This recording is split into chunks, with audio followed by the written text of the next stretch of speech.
It's blinking. I think that means it's on. Yeah, I think so. Lauren Daniel reporting live from Hurricane Sandy, October 28th, 2012. Wind has picked up a lot, but as you can tell, it's not even raining. And the gusts are pretty serious. They get up to about 45, I'd say. And I would say sustained winds at about 35.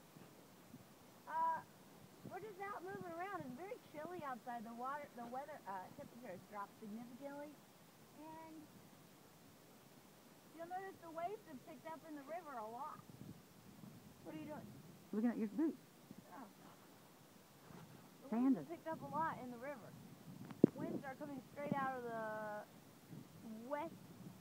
southwest, and the clouds are very low and moving very fast.